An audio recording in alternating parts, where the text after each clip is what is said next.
Good afternoon, and welcome to Curtain Call, our live podcast streaming on WJZZ Cool TV, the coolest TV station in the world, on Facebook and YouTube and all other streaming platforms. Welcome to Curtain Call, all about theater. Today we're going to get into some theater with originally was born and raised here in Detroit, Michigan, and is now operating out of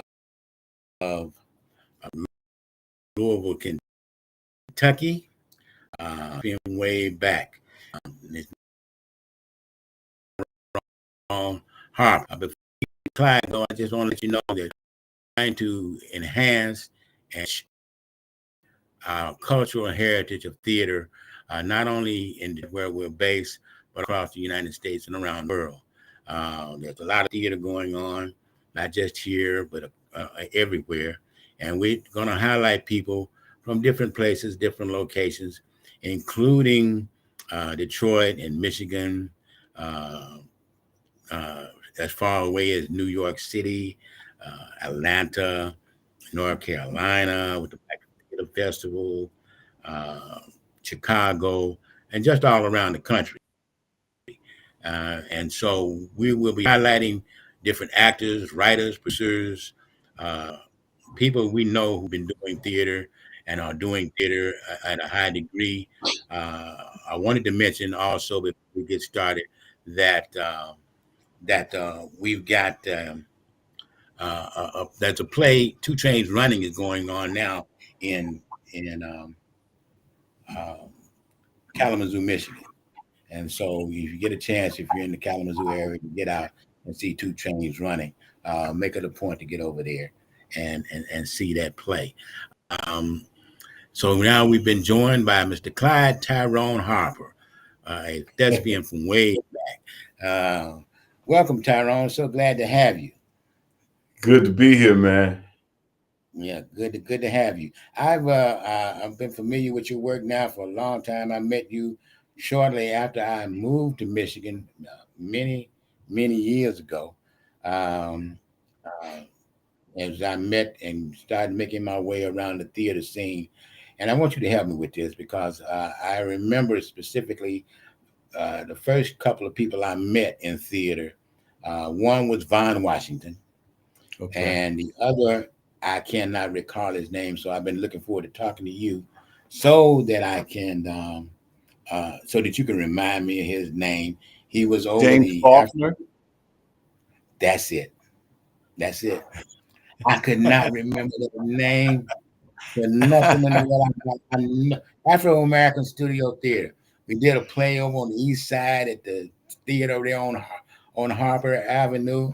Uh, At the Eastman that theater, Eastland Theater, wasn't it? On yeah, Harper? East End Theater on Right Harper, there right on there on Harper and Van Van Dyke. Dyke.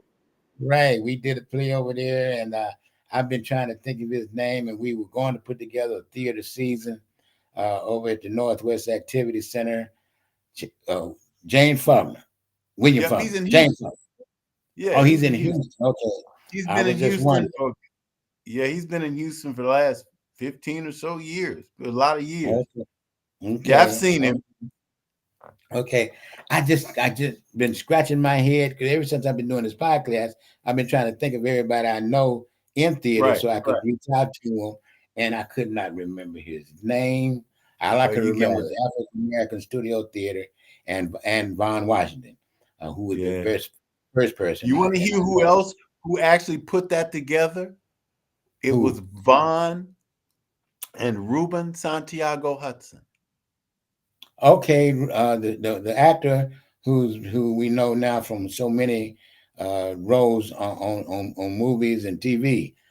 That's right. That's right. Yeah, He was here yeah. because Ruben and I hung out quite a bit when he was here because I Hmm. directed Ruben in Home when he was a Okay, graduate student at Wayne State University. okay, Yeah, okay. Oh, and okay. yeah, he's dynamite now. He is the director on Broadway right now. He's directing everybody's Right, stuff. Ruben Santiago Hudson. We know that name. We know it well. Um, That's right. But yeah, when he was here, he was just Ruben Santiago. He didn't add right. the Hudson till he got to Broadway, and he couldn't get cast because they kept typecasting him as a Puerto Rican.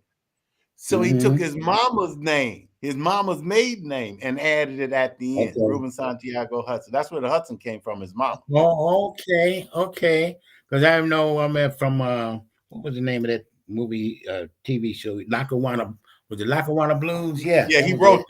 that. Yeah, he wrote that. Yeah, He started excellent. writing that while he was here in Detroit.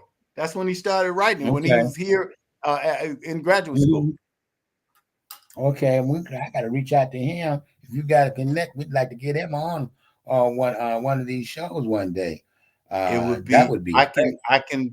can send it his way. I do have his number. I don't give his number out, but I do have his Okay, number, and I will you know, text him. give him He my is number and busy. have him reach out to me Okay. so we can. Well, no.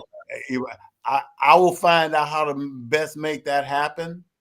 Okay, That appreciate man, that. yeah. I'll do my best to make that happen because I think he'd love to do it.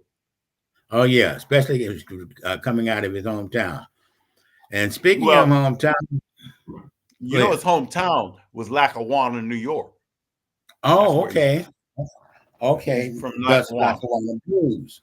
Okay, Yeah, okay. it's We about tend his to write about hometown. home. Yeah, we tend to write about home. Those of us that are writers. So, Right.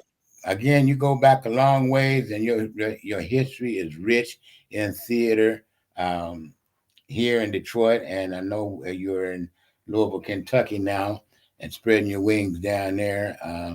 So let's start from the beginning. Why don't you give us uh, your background, your history, what led you to theater in the first place?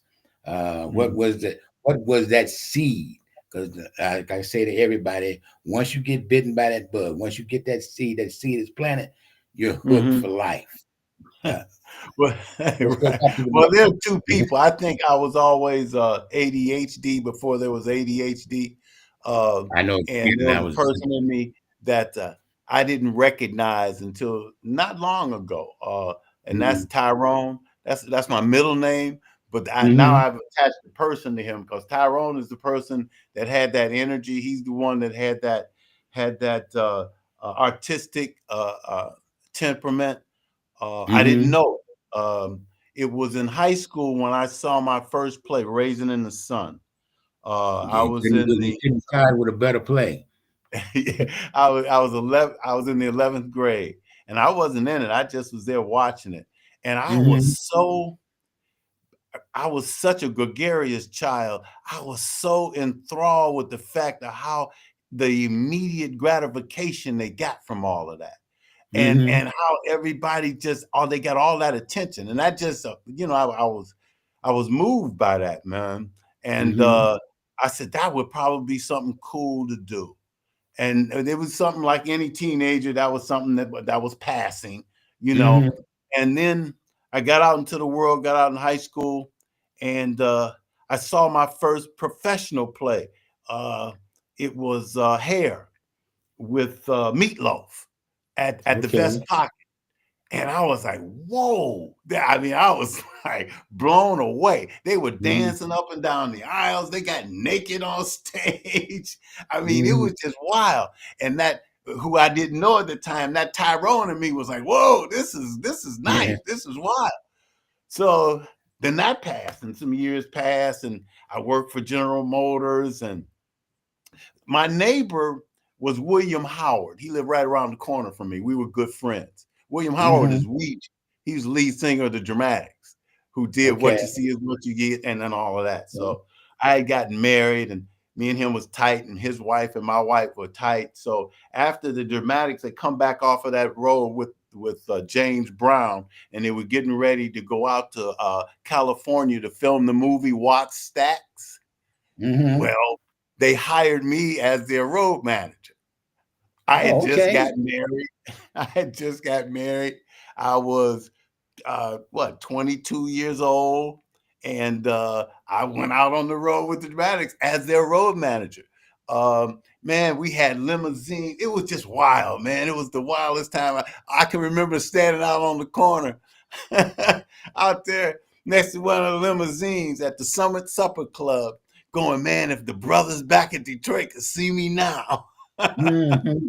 But they had an MC. His name was Clarence Johnson. Clarence Okay. Johnson, man, used to whoop up the crowd before the Mm-hmm. dramatic came on. And man, he used to do that. And I used to think, but the crowd used to really get into it. And I was go, Mm-hmm. man, I would love to do that. Look at all the attention he's getting. And but I let it go until I finally went to college to be a lawyer. And I took an Okay. acting class. I took an acting class. That's where I met Martin Molson. That's who my mentor in theater was. I don't know if you knew Martin. Martin was before No, you came back.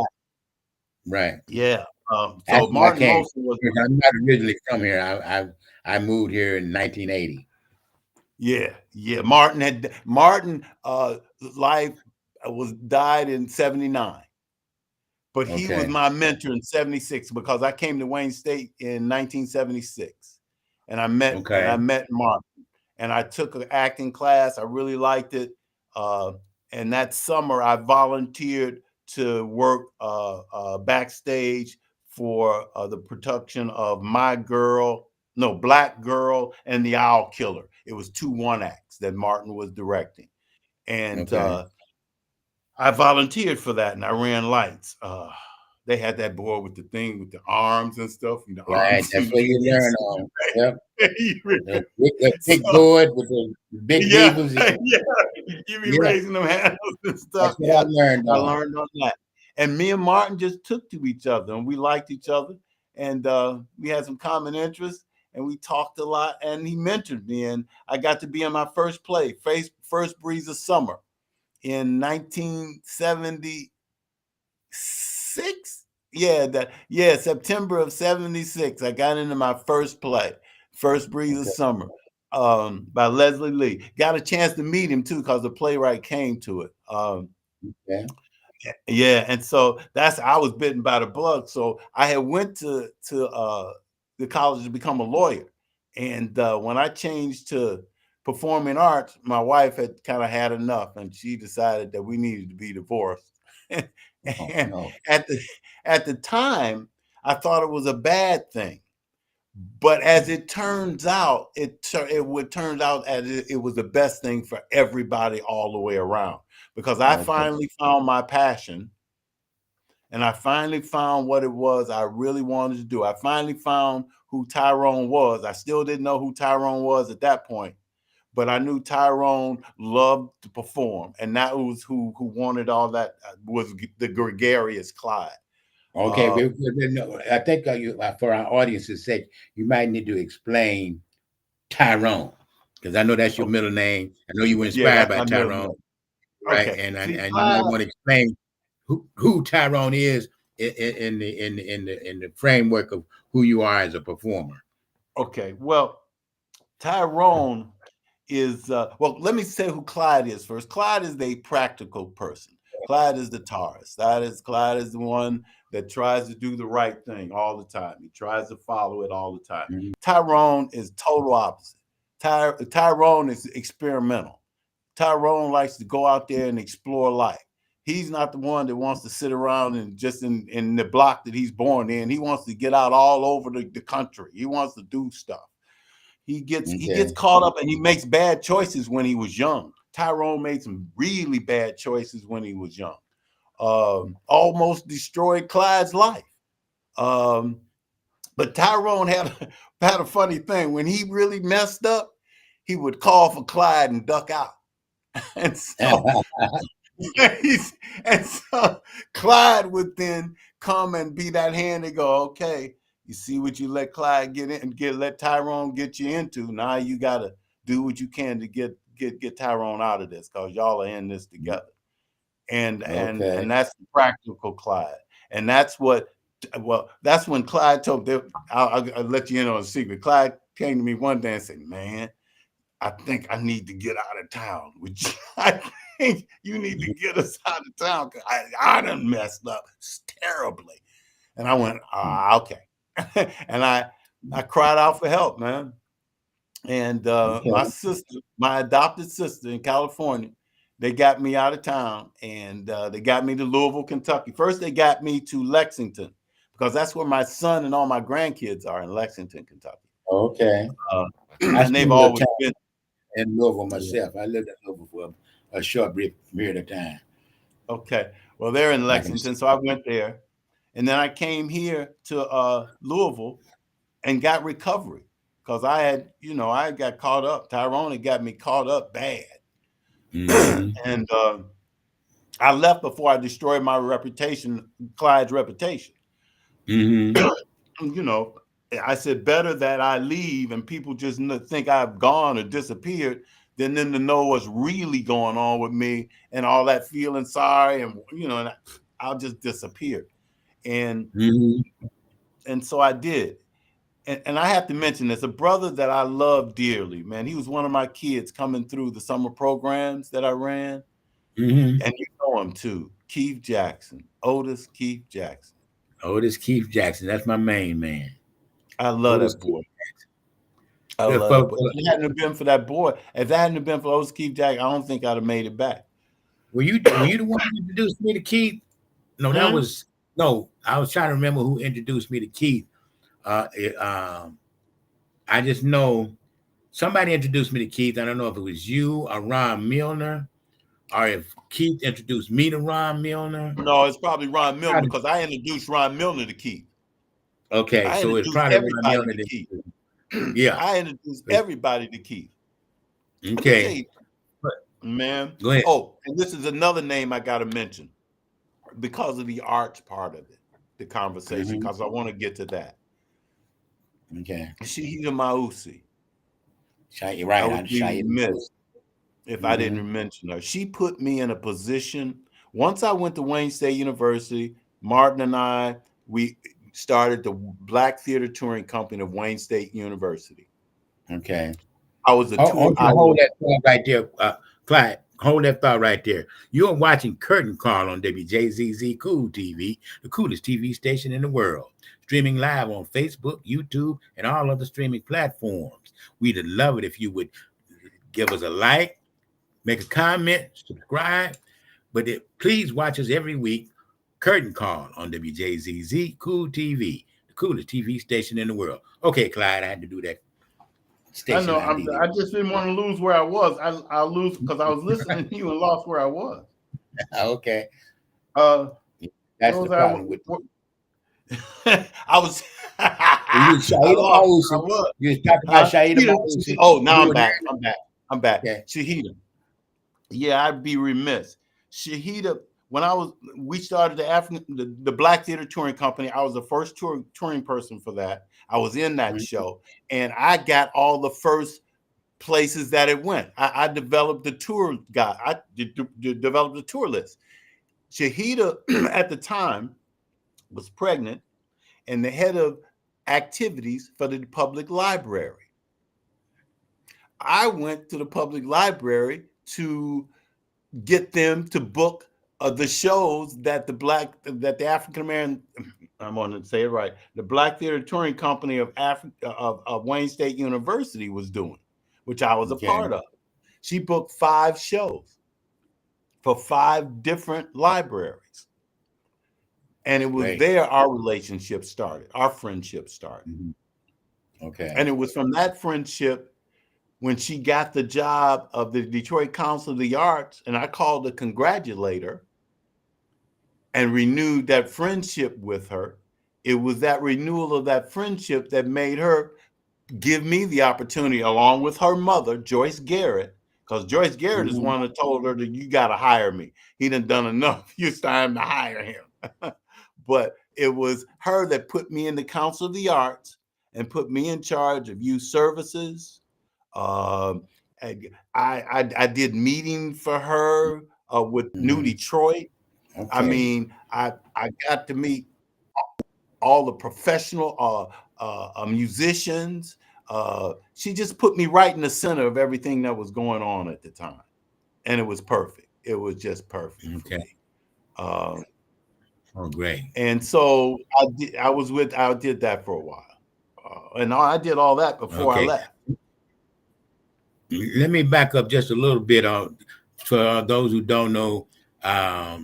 Keith Jackson, Keith Jackson is a set designer and master builder of sets. You probably, if you've gone to any theater in Detroit on any level, from the local level to the music hall to the Fisher Theater, Yeah. um, to the Opera House, you've seen a Keith Jackson set. He is the go-to set designer and builder of sets for theater throughout Detroit and actually all across the country, all across the country. People Yeah. everywhere use Keith. I was Deep fortunate drama enough. design. Deep Drama Yeah. Design. That's it. That's the name of his company, Deep Drama Design. And Yep. Keith is just a master builder, and I'm going to get him on as well. I've already talked to him about it. But his sets are are are a thing of beauty. They're a work of art, and they're Very masterful. functional. Yeah, But very functional very sets. very Yeah, functional. and they He look put good a too. turntable on a stage with a 20-foot opening and only 15, 16 feet deep. He put a turntable on that stage for me for Pearly Victorious, where we were able to change sets just by you turning the turntable on the set. Hmm. Genius, genius. So those of you who are interested and know about theater, you need to know the name Keith Jackson.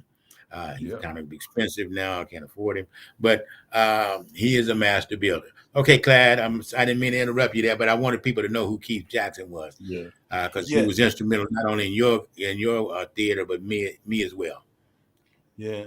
So, and then in the 90s, this is interesting. I did a tour, Ron Milner. Okay, Uh Don't Get God Started with the Winans. Marvin and okay, Vicky Winans was in it. Yep. And hmm we opened in Pittsburgh, at the Lyric Opera House in Pittsburgh. That was an experience, man. Working for Ron. Ron was always an experience working for, because we had a real close friendship. Uh, yeah, but yeah, that was an experience. And working with Marvin and Vicky Winans, and I got to work with BB because he came in and filled in for Marvin for a couple of the shows that we did in Baltimore. No, I said Pittsburgh, in okay, Baltimore, the Lyric Opera House in Baltimore, Maryland.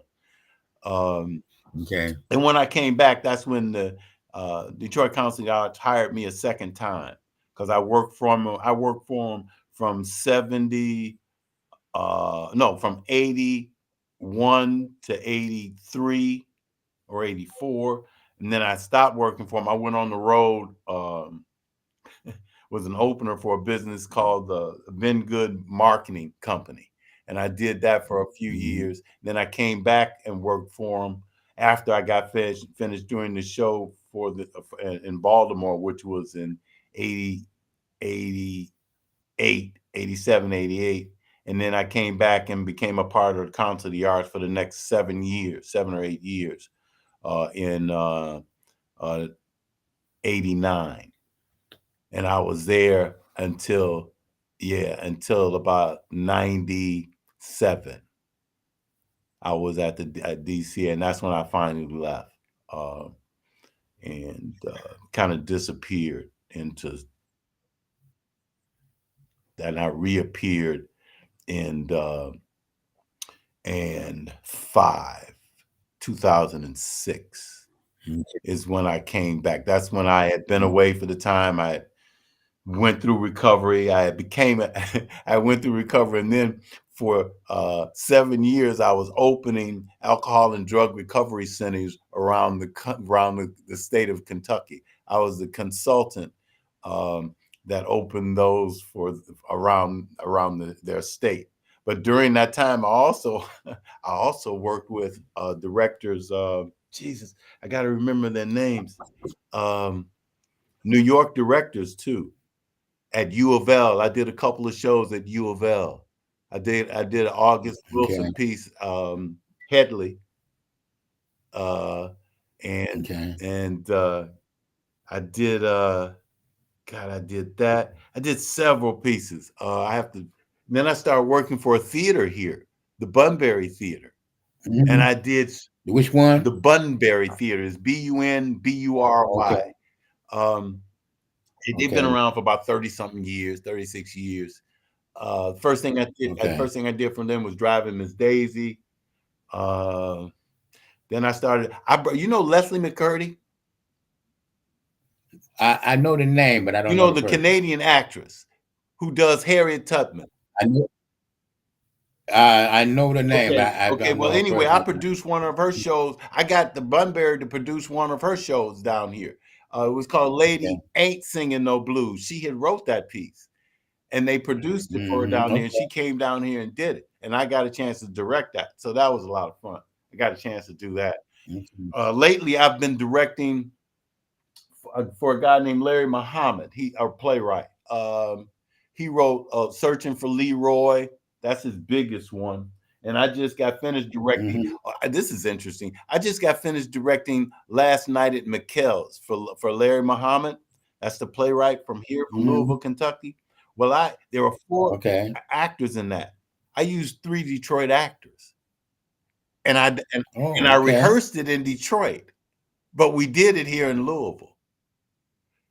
Oh, that's interesting. Yeah, I drove. That's interesting. Who did you use? Who did you use from here? Oh, young actors.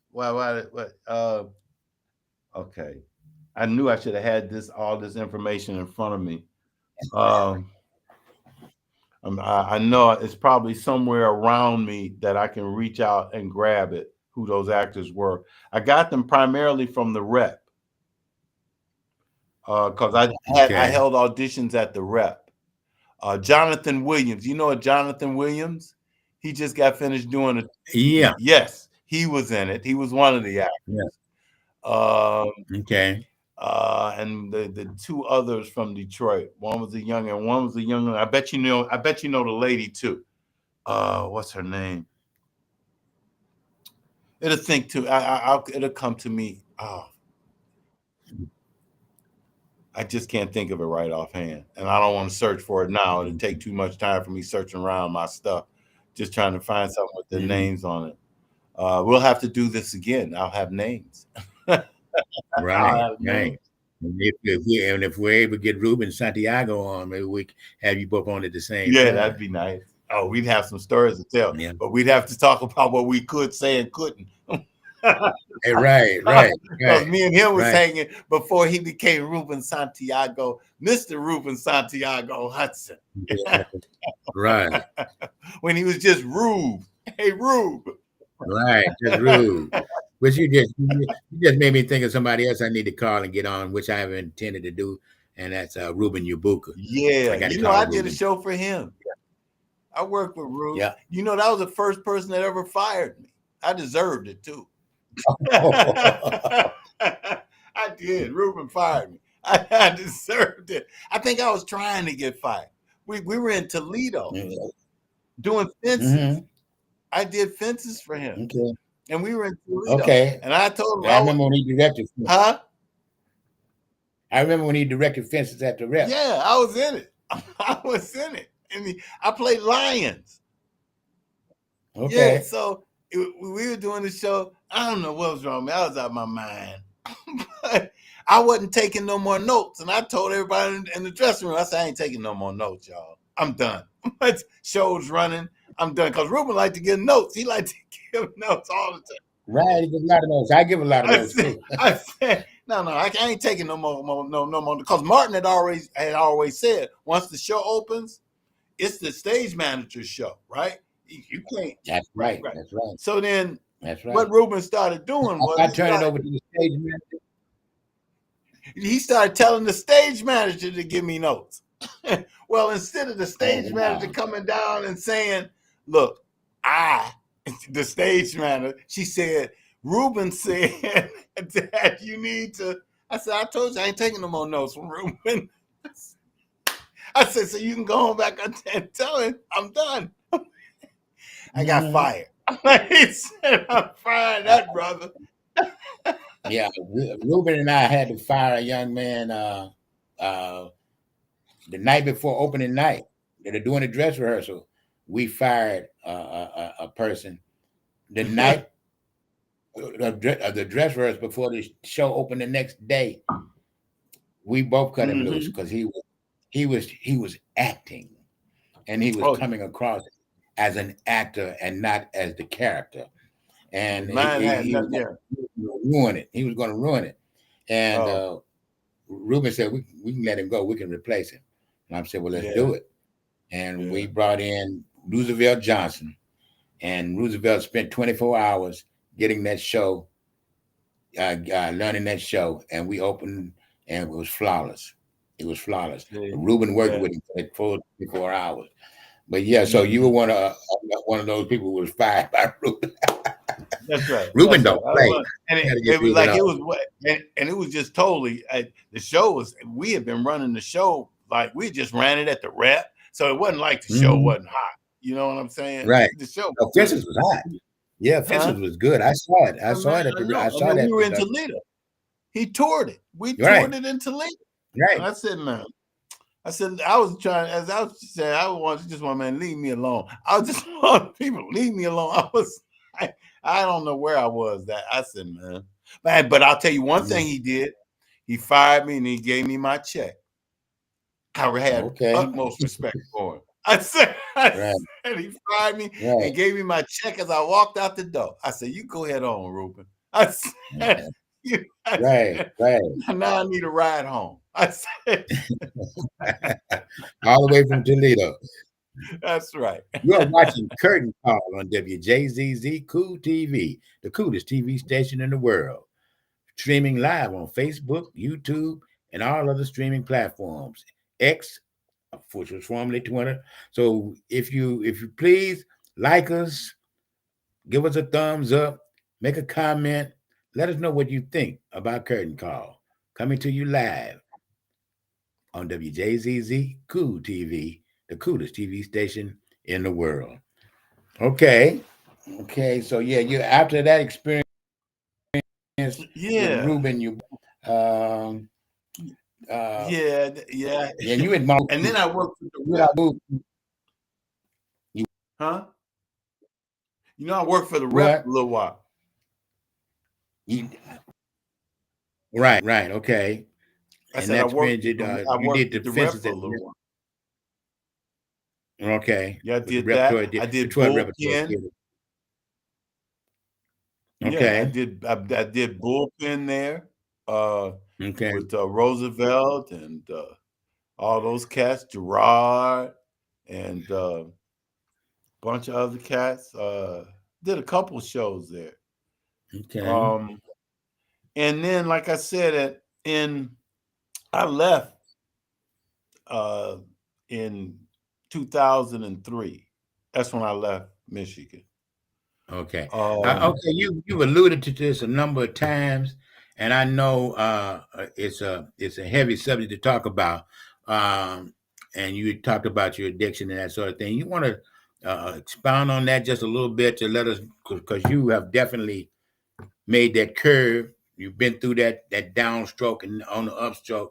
Do you care to expound on that just a little bit more for our audience? Because the stories behind the stories is what makes us who we are today in theater.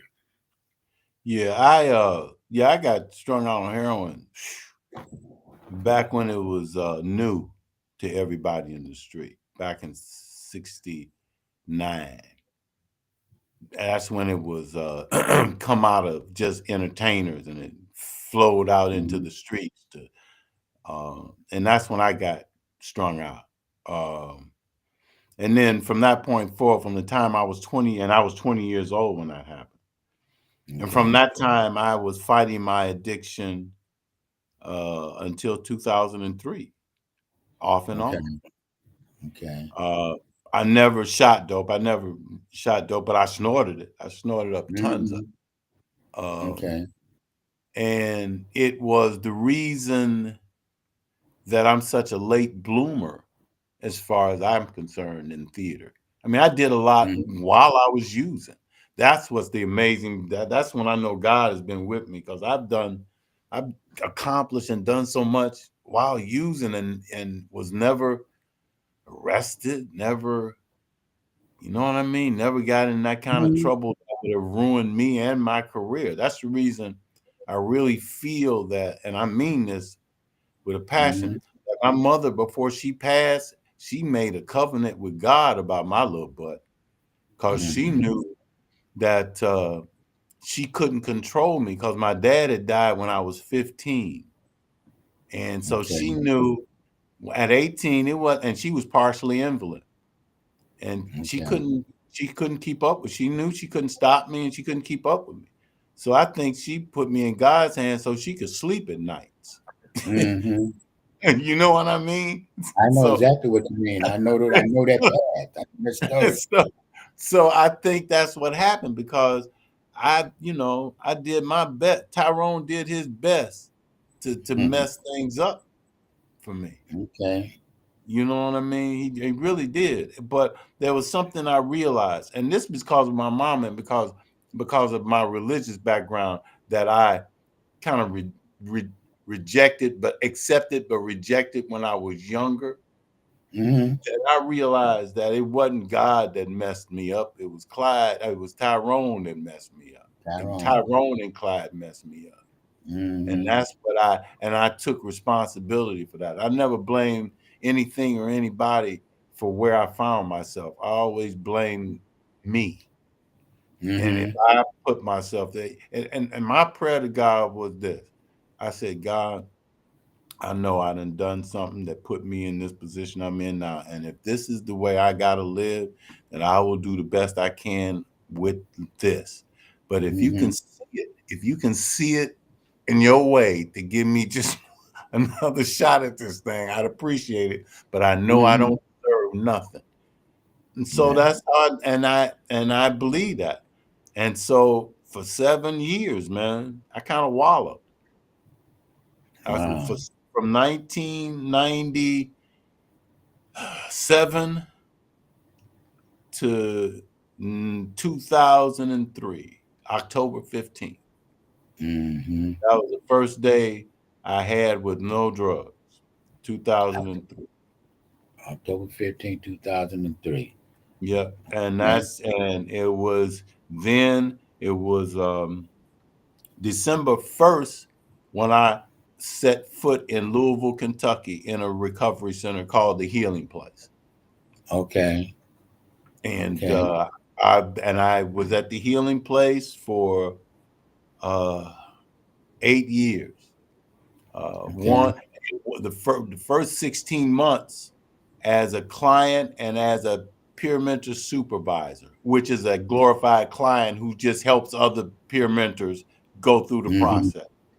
And Okay. then for the other 7 years, I was a consultant in the Healing Place model of recovery, and opened up about 8 or 9 different alcohol and drug recovery centers across the state of Kentucky, in Huntington, West Virginia, and in Raleigh, North Carolina. And Okay. these facilities were at least 100 to 150 bed facilities, live-in facilities, men and women. So I did that for a number of years. And while I'm doing that, I'm also acting now, because now I got my Mm-hmm. chops back. And no matter where I find Okay. myself, brother, I find where the acting and the performance I goes know on. that's right. Yeah. I started working. That's when I started working at first for the University of Louisville. Did several shows for them. Then I started working with the Bunbury Theater. Then the Bunbury Theater hooked me up with an agent. And Mm-hmm. then I started doing movies and stuff and commercials. And I found myself in a market where it ain't a lot of guys like me.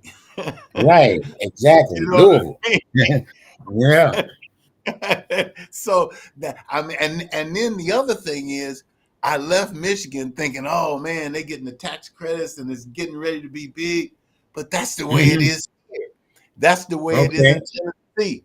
That's the way it Right. is in Pennsylvania and Pittsburgh. And all of those places from where I am is 5 to 6 Mm-hmm. hours. And so Right. I can Right.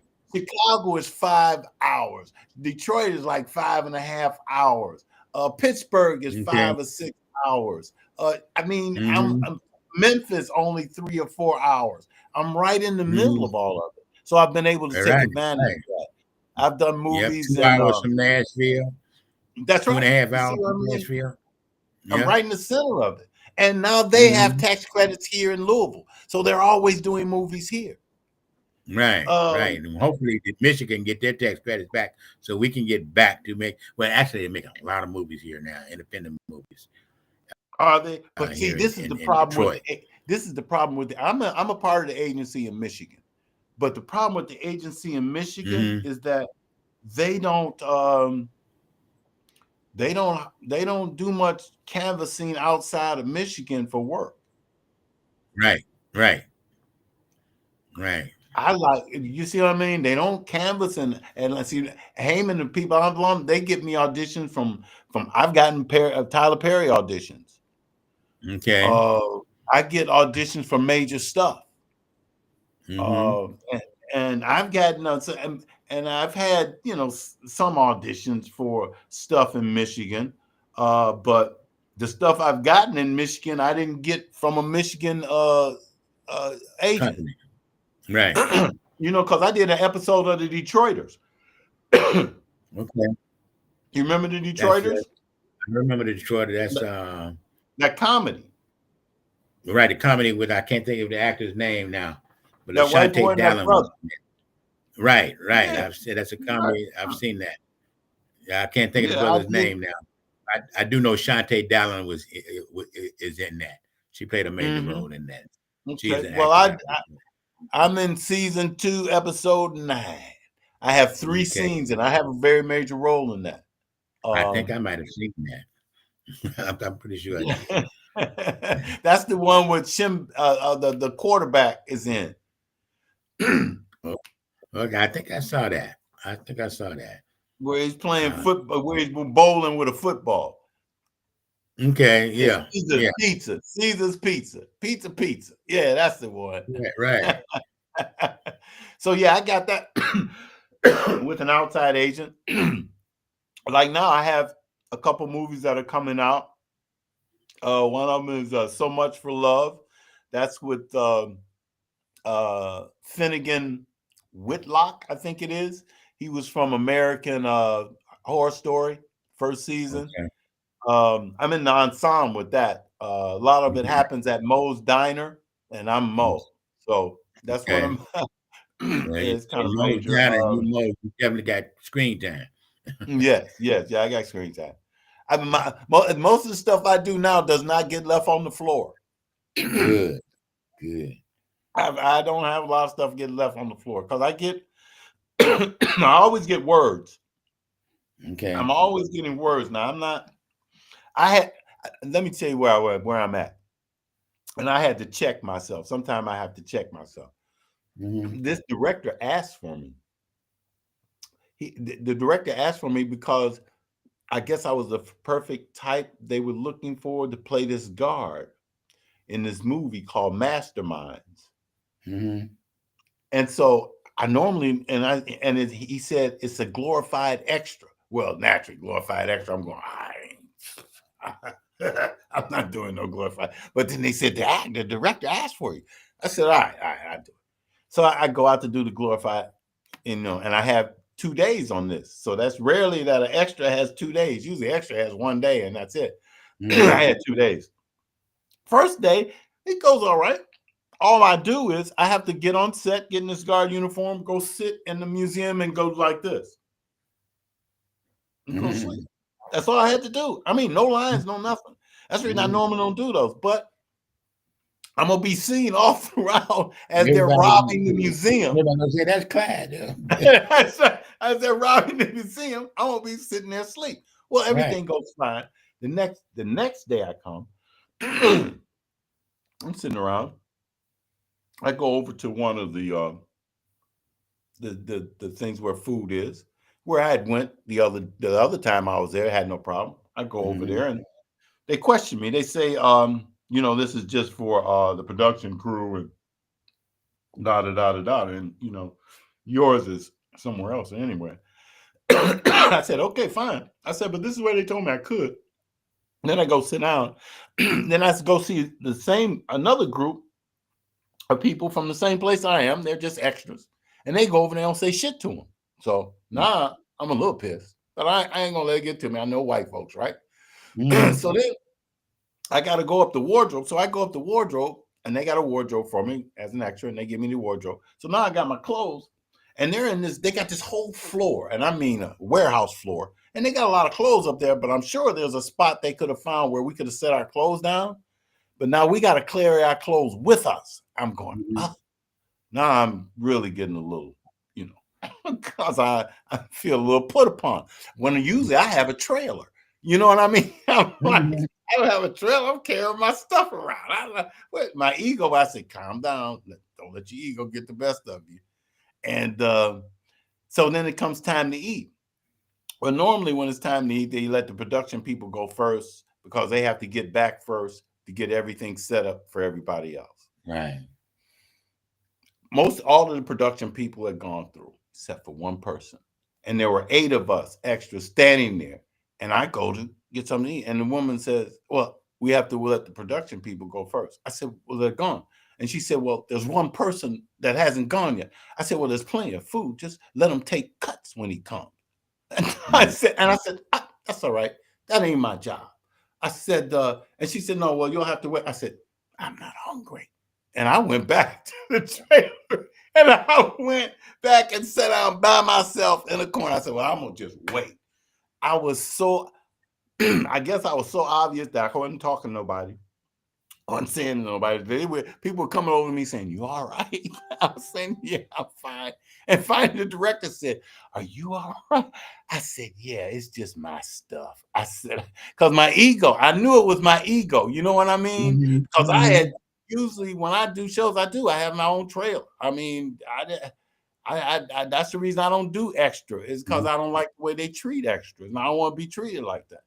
Okay. So Let me ask you this. Let me just say this. You're watching WJZZ Cool TV, the coolest TV station in the world. Streaming live on YouTube, Facebook, X, and all other streaming platforms.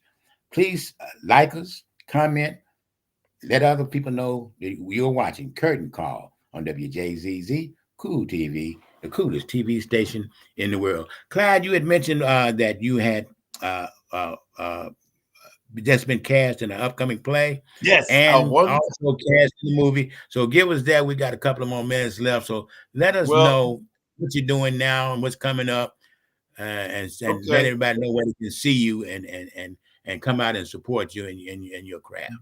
Okay, well, they can really support me at the dinner theater. It's the Derby Dinner Playhouse in Derby Dental southern Plan.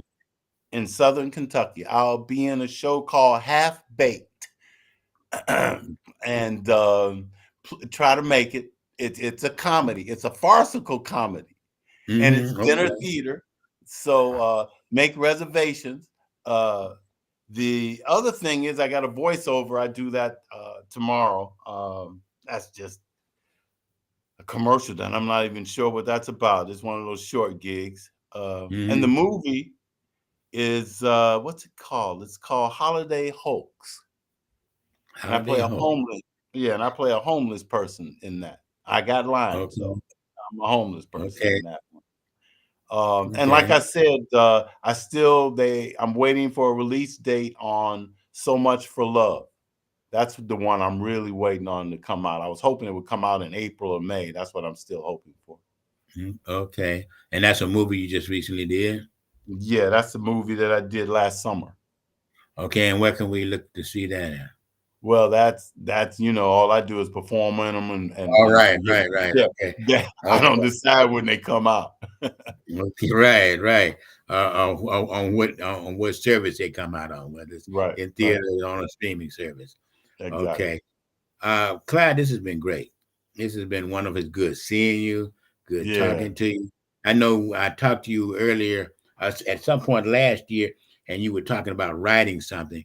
We won't have enough time to get into that, but I know you're yeah. exploring Oh, that's your writing, huge too. That yeah, yeah, explore your writing chops, but we're just about out of time. So I'm going to wrap this show up, and I'm going to thank you for being a gracious guest on the show today, and giving us a lot of insight into your career and into theater in the city of Detroit. So thank you, and we'll talk again. I we'll probably talk to you soon about the possibilities of Ruben Santiago Hudson. And so thank you, audience. We look forward to seeing you again next Monday at 5 o'clock on WJZZ Cool TV, the coolest TV station in the world. Thank you and good night. Thank you.